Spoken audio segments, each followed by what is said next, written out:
Hello, my name is Iris. I'm just an ordinary taxi driver in America. I got married last year, and this year we're talking about welcoming a little angel to our home.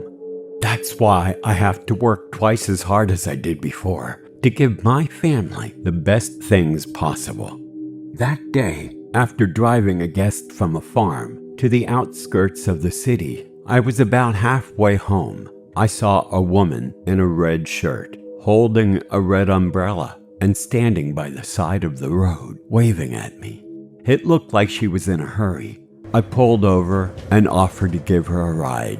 The girl in red handed me a small piece of paper after getting into the car. It had the address and directions to where I needed to go. But the address was strange to me. Although I've been working as a taxi driver for more than 4 years, it was the first time I'd seen an address like this. Maybe it was located somewhere on the outskirts of the city.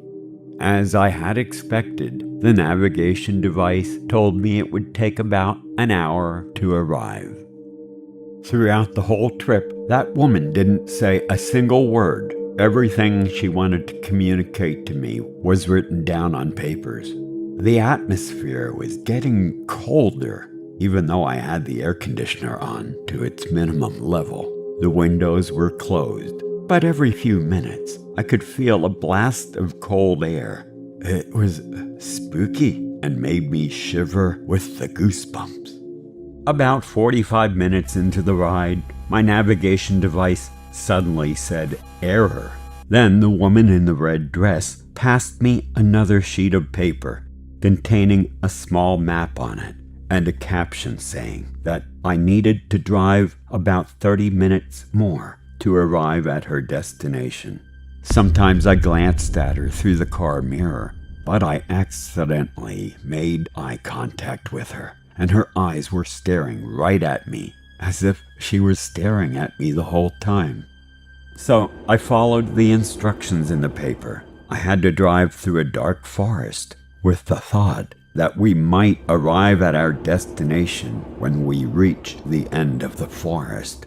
But then I had to navigate a turn, and next to it was a signpost in 2 directions. It said turn left to enter town and turn right to go to the farm.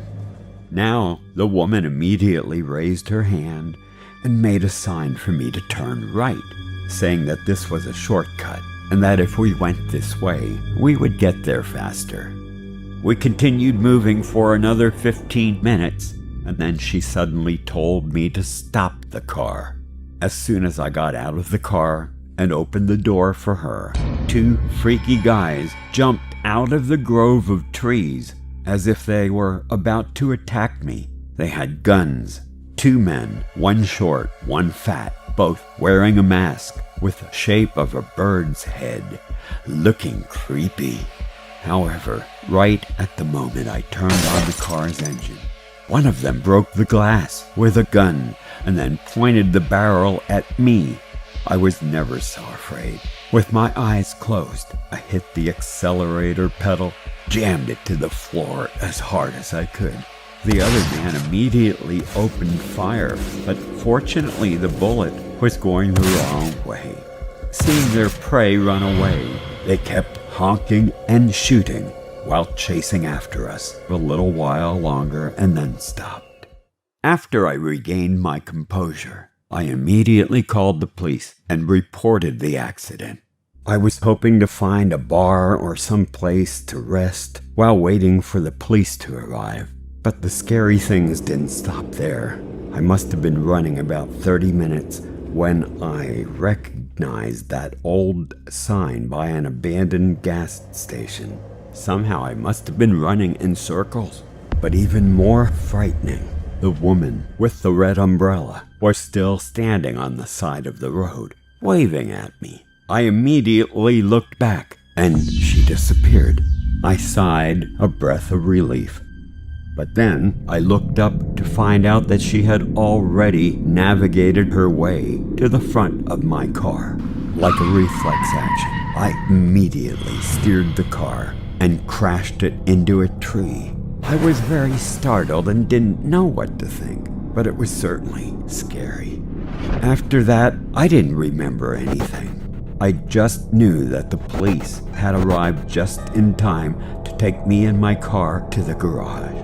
But one thing amazed me. The police had arrested 2 suspects in this area who'd been living off the land growing corn and right below the sewer where I parked my car, and was robbed by bandits. The police had found the body of a young girl, and after investigating, they were able to identify that girl as Lisa. She'd gone missing, lost in this area, about a month ago. Her car died on the road, and it was raining so heavily, she brought an umbrella with her and walked for a long distance. But it was so unfortunate of her to meet these 2 bastards.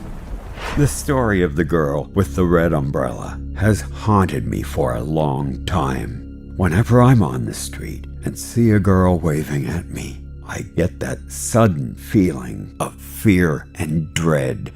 I just can't stop thinking, was this a ghost, an apparition of some kind? And I don't think I'll be taking any late night questionable customers ever again.